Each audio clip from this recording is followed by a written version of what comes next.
por precepto y con su ejemplo, Jesús me enseñó a orar. Ahora quiero que veamos cuándo oró Jesús.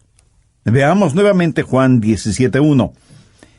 Estas cosas habló Jesús, y levantando los ojos al cielo dijo: Padre, la hora ha llegado. O sea que esta oración fue dicha en un determinado periodo de tiempo. Hubo algo que motivó y empujó a Jesús a orar ese preciso momento. Si miramos el contexto, veremos que por lo menos hay 3 razones que lo impulsaron a orar. Una es que él había terminado su enseñanza.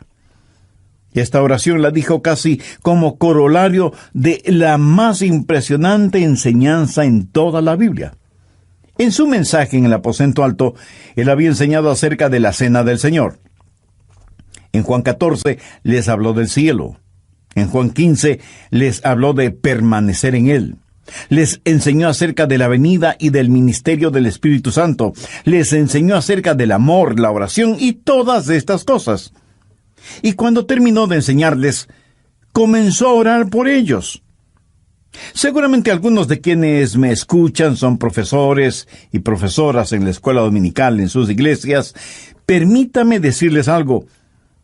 Usted no solo debe enseñar a sus alumnos, sino que también debe sellar su enseñanza con oración. La oración y la enseñanza van de la mano. La oración y la predicación van de la mano. En Hechos 6:4 leemos que los apóstoles dijeron: y nosotros persistiremos en la oración y en el ministerio de la palabra. En la medida en que sembraron la semilla de la palabra, debemos orar a Dios para que las personas abran sus corazones y entiendan su palabra. Creo que esa es la razón por la cual Jesús oró por ellos después de haberles enseñado. Pero no solo fue la culminación de sus enseñanzas, el Señor Jesús iba a ser separado de ellos. En Juan 16:32, Jesús les dijo a sus discípulos: He aquí la hora viene, y ha venido ya, en que seréis esparcidos cada uno por su lado, y me dejaréis solo. Mas no estoy solo, porque el Padre está conmigo. Jesús sabía que ellos iban a ser esparcidos, y que él mismo sería separado de ellos. Así que ora por ellos. Al meditar en esto pensé: ¡qué maravilloso! Lo extraordinario acerca de la oración es que supera 2 cosas que a nosotros nos parecen barreras. La una es tiempo y la otra es espacio.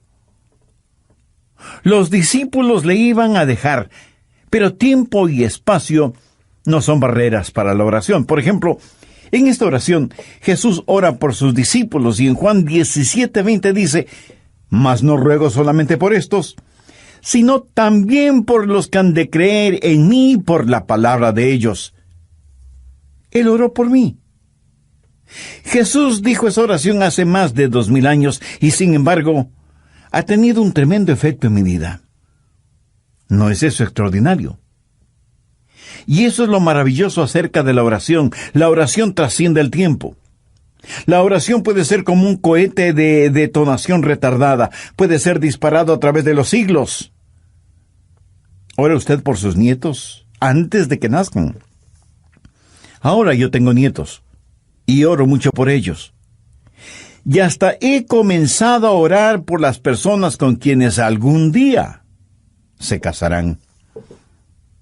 ¿Sabe usted que en estos días actuales, cuando hay tanto pecado e inmoralidad, y consecuentemente muchas enfermedades venéreas, necesitamos orar por quienes llegarán a ser los cónyuges de nuestros hijos y de nuestros nietos? Nunca es demasiado temprano para orar por ellos, por el futuro de cada uno de ellos. Pero la oración no solo trasciende el tiempo, sino también el espacio. Jesús ya no iba a estar con ellos, y ellos serían esparcidos. Sin embargo, Él oró por ellos. ¿Cuándo oró Jesús? Después de haber enseñado a sus discípulos. La oración sirvió para sellar su mensaje en la vida de ellos. Ora por sus discípulos que iban a ser esparcidos. Su oración no solo les seguiría donde quiera que fueran, a través del tiempo. y de la distancia. Y Jesús ora cuando está listo para enfrentar la cruz. Padre, la hora ha llegado. ¿De qué hora está hablando? Está hablando de su crucifixión. Se está preparando para el Calvario. ¿Sabe? La oración nos prepara para cualquier cosa. El otro día leí algo que me desafió. De hecho, puso una tremenda convicción en mí. Una corta frase que decía: una persona nunca debe tratar de hacer más de aquello por lo cual puede orar. Jesús dice que su hora ha llegado. Él sabe lo que va a enfrentar. ¿Sabe usted por qué nos preocupamos tanto? Déjeme decirle que la preocupación mira a Dios a través de las circunstancias. Pero la oración mira a las circunstancias a través de Dios. Y ahí está el Señor Jesús, una persona de oración, en un período de oración. Pero bien podría alguien preguntar, ¿cuál es el propósito de la oración? Bueno, enfoquemos un poco más este asunto. ¿Cuál fue el propósito de la oración de Jesús? La hora ha llegado. Glorifica a tu Hijo, para que también tu Hijo te glorifique a ti. ¿Cuál es el propósito de esta oración? Pues que Dios sea glorificado. Mire lo que Jesús dijo en Juan 17:4. Yo te he glorificado en la tierra. ¿Cómo Jesús glorificó a su Padre en la tierra? He acabado la obra que me diste que hiciese.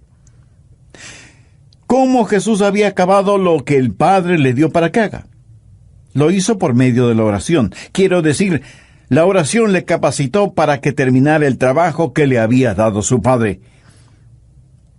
Y por haber terminado ese trabajo, Jesús glorificó al Padre. Y aunque esta oración de Jesús es personal, no es una oración egoísta. Es interesante notar que en los 5 primeros versículos de Juan 17, la palabra gloria o glorificar aparece por lo menos 5 veces. O sea, la oración debe estar cubierta con la gloria de Dios. Y cuando la analizamos, la oración siempre debe ser para la gloria a Dios. Cuando Jesús nos enseñó a orar, nos enseña que debemos decir: Padre nuestro que estás en los cielos, santificado sea tu nombre. Cuando comenzamos a orar teniendo más en mente la gloria de Dios, nuestra vida de oración va a ser más como la vida de oración de Jesús. Y Dios el Padre será glorificado. ¿Cuál es el propósito de la oración? Es que podamos hacer lo que Dios quiere que hagamos, y que podamos terminar esa tarea que Dios ha puesto en nuestras manos, a fin de que Él sea glorificado. Yo creo que la cosa más importante que usted o yo podremos decir cuando crucemos la puerta de la muerte es: hice lo que Dios me dio para hacer. ¿Qué puede ser más importante que eso? Nada. Absolutamente nada puede ser más importante que finalizar el trabajo que Dios nos ha dado para hacerlo. Ahora, ¿qué se necesita para poder decir eso? Primero, el conocimiento de lo que Dios quiere que usted haga. Y segundo, el poder para hacerlo. ¿Estamos de acuerdo en esto? Bien. Conocimiento de lo que Dios quiere que haga y poder para hacerlo. ¿Cómo puedo yo o usted lograr estas dos cosas? ¿Cómo Jesús tuvo tanto el conocimiento como el poder para hacer lo que su Padre quería que hiciese? Era lo que obtuvo por medio de la oración. Aquí en Juan 17 hay un principio que quiero compartir con usted, y si usted con oración aplica este principio, le garantizo que usted conocerá y tendrá el poder para hacer la voluntad de Dios en su vida. Este principio traerá gloria a Dios. Jesús vivió y practicó este principio.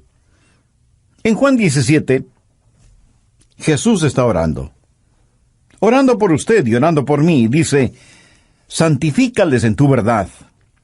Tu palabra es verdad. ¿Piensa usted que Jesús creía en la infalibilidad de las Escrituras? Por supuesto que sí. Y en su oración Jesús continúa diciendo: Como tú me enviaste al mundo, así yo los he enviado al mundo. Y por ellos yo me santifico a mí mismo, para que también ellos sean santificados en la verdad. Mas no ruego solamente por estos, sino también por los que han de creer en mí por la palabra de ellos, para que todos sean uno, como tú, oh Padre, en mí y yo en ti, que también ellos sean uno en nosotros, para que el mundo crea que tú me enviaste. La gloria que me diste, yo les he dado, para que sean uno, así como nosotros somos uno. Yo en ellos y tú en mí, para que sean perfectos en unidad, para que el mundo conozca que tú me enviaste y que los has amado a ellos, como también a mí me has amado. Examinemos más detenidamente esto. Recuerde que estoy hablando de ser capaces de decir, he terminado la obra que me diste que hiciera. Y para poder decirlo, usted debe conocer lo que va a hacer y tener el poder para hacerlo. Ahora es obvio y absolutamente claro que Dios tuvo un plan para el Señor Jesús. Jesús en el versículo 19 dice, me santifico a mí mismo. ¿Qué significa la palabra santificar? Santificación significa el ser apartado, separado para un propósito inteligente. Jesucristo se apartó a sí mismo para el propósito del Padre. Lo que Jesús hizo fue sencillamente presentarse delante de su Padre y decirle, Padre, me presento delante de ti, para que tu voluntad sea hecha en mí. ¿Sabe usted que esta actitud de Jesús fue profetizada?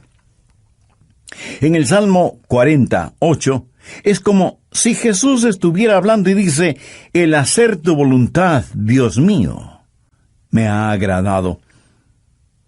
Profecía del Antiguo Testamento hecha realidad en Jesús, en el Nuevo Testamento. El Antiguo Testamento fue una especie de bosquejo profético de la voluntad de Dios para la vida del Señor Jesucristo. Fue historia escrita por adelantado, y Jesús ahora dice, he terminado de escribir la historia, he terminado el trabajo que me diste que hiciera, porque vine para hacer tu voluntad. Y para eso vino Jesús, para hacer la voluntad de su Padre. ¿Cómo lo hizo?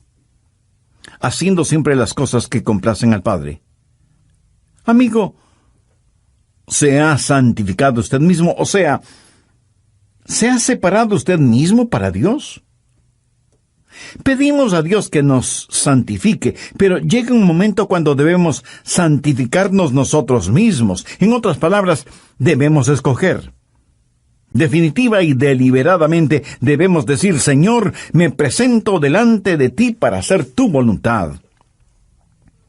Y algunos me dirán, bueno, pastor, eso lo pudo decir Jesús, pero eso no es para mí.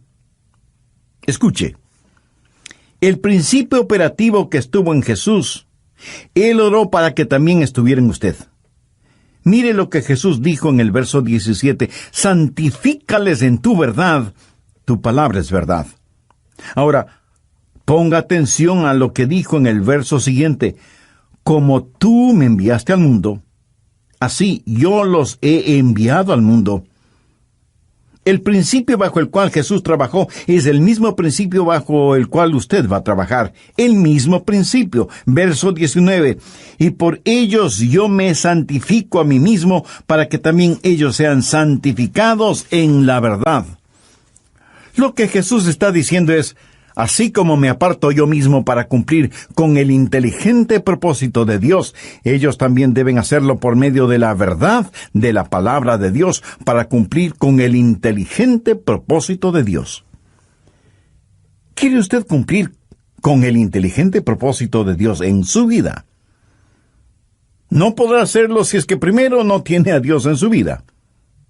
Y la única forma de tenerlo es por medio del Hijo de Dios, el Señor Jesucristo, quien dijo, yo soy el camino, y la verdad, y la vida. Nadie viene al Padre, sino por mí. ¿Sabe que usted este mismo momento, ahí en donde me está escuchando, puede llegar al Padre por medio del Hijo? Solo tiene que orar, con sus propias palabras, algo como la siguiente oración. Dios y eterno Padre, deseo conocer tu propósito en mi vida. Deseo hacer tu voluntad pero necesito rendirme y santificarme para ti. Señor Jesús, sé que tú eres el Hijo de Dios y que por el mucho amor con que me amas, diste tu vida en la cruz del Calvario para perdonar mis pecados, para limpiarme y para darme la seguridad de la vida. Este mismo momento te reconozco y te recibo como mi Salvador y mi Señor. Ven a morar en mi corazón por medio de tu Santo Espíritu y toma el control de mi vida. Lo pido en tu santo nombre. Amén. ¿Ha parado usted alguna vez con una herramienta? Se pregunta por qué. Escuchemos lo que tiene que decir el Dr. Adrian Rogers al respecto. ¿Cómo conoce usted la voluntad de Dios para su vida? Escúcheme atentamente. La voluntad de Dios no es un mapa, es una relación. Usted se santifica a sí mismo, o sea, se aparta para hacer la voluntad de Dios. Seguramente usted tiene algunas herramientas. Seleccione cualquiera. Ahora, ¿a qué está comprometida esa herramienta? ¿Está comprometida a realizar una labor? ¿O está comprometida al carpintero, plomero, electricista o lo que sea? Escúcheme. La herramienta no está comprometida a la labor, sino a quien la usa. El obrero está comprometido a la labor, ¿verdad? Nosotros somos herramientas en las manos del Maestro, pero no nos debemos a la labor, sino que más bien estamos comprometidos con Jesucristo. Somos herramientas en manos del Divino Artesano. Bienvenidos a El Amor que Vale, el ministerio radial del Dr. Adrian Rogers. Una de las preguntas más importantes que usted se hará en su vida es ¿cuál es la voluntad de Dios para mi vida? Escuchemos al Dr. Adrian Rogers en la voz del pastor Lenín de Llanón en el estudio bíblico La Más Grande Oración. Voy a hacer un muy breve resumen del programa anterior. El Señor Jesús vino para hacer la voluntad de Dios el Padre, para darnos ejemplo de obediencia. Y algunos me dirán, bueno, pastor, eso lo pudo hacer Jesús, pero eso no es para mí. Escuche, el principio operativo que estuvo en Jesús, Él oró para que también estuviera en usted. Mire lo que Jesús dijo en el verso 17, santifícales en tu verdad, tu palabra es verdad. Ahora ponga atención a lo que dijo en el verso siguiente, como tú me enviaste al mundo, así yo los he enviado al mundo. El principio bajo el cual Jesús trabajó es el mismo principio bajo el cual usted va a trabajar. En Juan 17:19, Jesús dijo, y por ellos yo me santifico a mí mismo, para que también ellos sean santificados en la verdad. Lo que Jesús está diciendo es, así como me aparto yo mismo para cumplir con el inteligente propósito de Dios, ellos también deben hacerlo por medio de la verdad de la palabra de Dios, para cumplir con el inteligente propósito de Dios. Cuando yo era solo un joven predicador, estuve en una librería en Baton Rouge, en Luisiana, y compré un libro, La vida salvadora de Jesús, escrito por el mayor Ian Thomas. Si usted nunca lo ha leído, le sugiero comprarlo y leerlo. Algunas veces me preguntan qué libros han tenido el mayor impacto en mi vida. Sin duda alguna, ese libro está entre los libros que han impactado fuertemente mi vida. El mayor Ian Thomas es uno de los más interesantes profesores de la Biblia.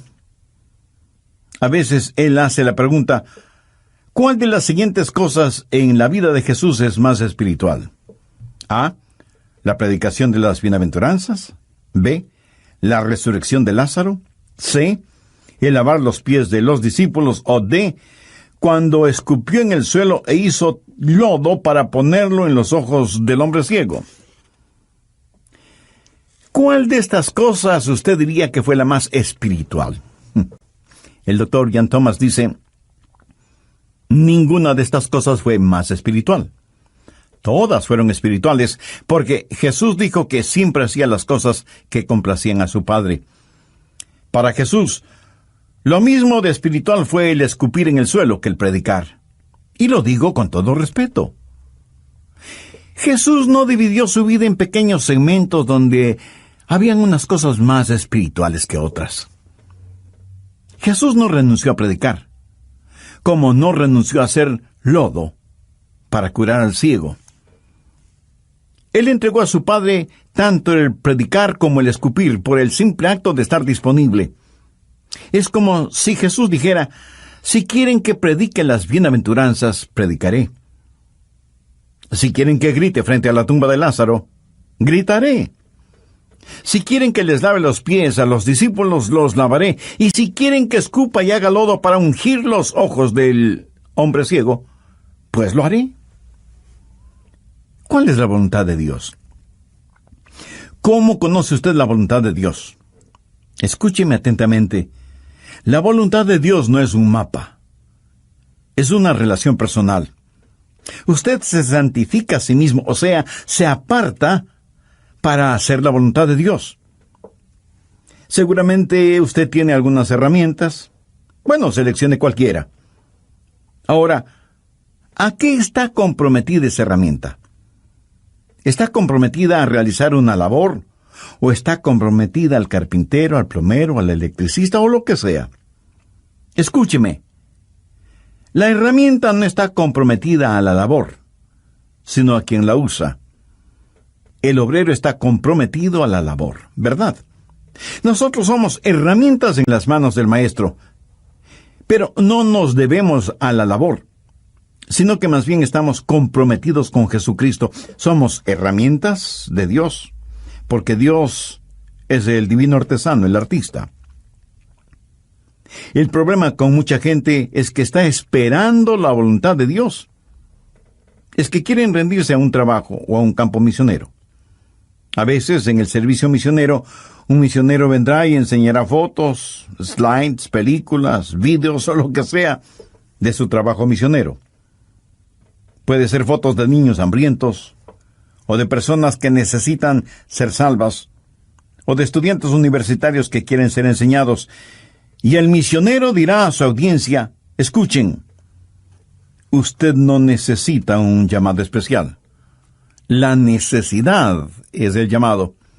He escuchado eso varias veces. La necesidad es el llamado. Bueno, con todo respeto quiero decir que eso es una tontería, una necedad. La necesidad no es el llamado. ¿Por qué? Simplemente porque hay muchas necesidades. Y usted puede sentirse frustrado. Si usted dice que la necesidad es el llamado, ¿qué es lo que va a hacer? Porque no solo hay necesidades en todas partes del mundo, sino en su propia ciudad. Y no solo en su propia ciudad, sino en su mismo vecindario. Y no solo en su vecindario, sino en su misma familia. Entonces, ¿qué va a hacer? Escúcheme con mucha atención. Usted no se rinde, no se separa, no se consagra a una labor. Usted se rinde, se aparta y se consagra a una persona. No es la herramienta la que se entrega a la labor. La herramienta se rinde en las manos del Maestro. Pienso en personas que se rindieron o entregaron a una labor. Moisés fue una de ellas. Iba a guiar al pueblo fuera de Egipto. Comenzó como un misionero y terminó como un asesino. Y él no pudo entenderlo. Abraham y Sara, en vez de estar entregados a una persona, se entregaron a una labor. Iban a tener un hijo. Dios ya les había prometido un hijo, pero ellos no podían esperar. Y desarrollaron su plan. Y parte importante del plan de ellos fue Agar, y como resultado nació Ismael. Y por 15 años Abraham trató de convencer a Dios para que por medio de Ismael el mundo fuera bendecido. Pero Dios no lo hizo. Abraham, entregado, comprometido a una labor, hizo lo que quiso, sin Dios. Pero finalmente, después de 15 años, Abraham se entrega a Dios y hace lo que Dios pudo hacer sin Abraham. Dios hizo algo que fue total y completamente sin explicación. Déjeme hacer un paréntesis aquí para preguntarle, ¿Sabe usted lo que es un fanático? Un fanático es alguien que se compromete a una causa o a un propósito en vez de a Dios. Eso es un fanático. Jesús sencillamente dijo: Padre, he venido para cumplir tu voluntad. Estoy entregado a ti. Me he santificado. Me he apartado para realizar tu voluntad. Y como tú me enviaste, de la misma manera les envío y oro por ellos, y que ellos también puedan santificarse. Ahora bien, ¿para qué se santificó Jesús? Para la gloria de Dios. Glorifica a tu Hijo para que también tu Hijo te glorifique a ti. Jesús lo dijo una y otra vez, que Dios el Padre sea glorificado por intermedio de Él. ¿Cuál es la voluntad de Dios para usted o para mí? Se lo voy a decir en una sola palabra, y aunque eso aparentemente no tenga ningún sentido para usted, se la voy a decir de todas maneras. La voluntad de Dios para usted, o para mí, o para Billy Graham, o para cualquier otro hijo o hija de Dios es... ¿Está listo? Es Jesús. La voluntad de Dios para usted es Jesús. Usted tal vez me diga: pastor, yo amo a Jesús y todo eso, pero ¿cómo puede ser Jesús la voluntad de Dios para mí? Bueno, usted sencillamente viene y se entrega totalmente a Jesucristo. Mire lo que dice Juan 17:23. Yo en ellos y tú en mí, para que sean perfectos en unidad, para que el mundo conozca que tú me enviaste, y que los has amado a ellos como también a mí me has amado. Jesús dice que el mundo necesita creer. ¿Cómo va el mundo a creer? Padre, como tú estás en mí, porque me he consagrado, me he apartado para hacer tu voluntad, yo estaré en ellos como tú en mí. Ellos se han separado también para hacer tu voluntad, y entonces, Padre, el mundo empezará a creer.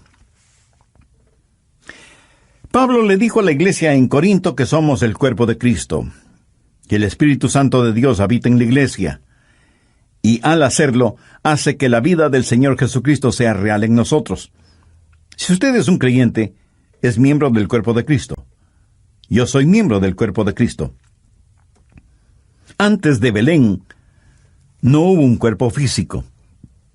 Después de Belén, el cuerpo de Cristo fue uno.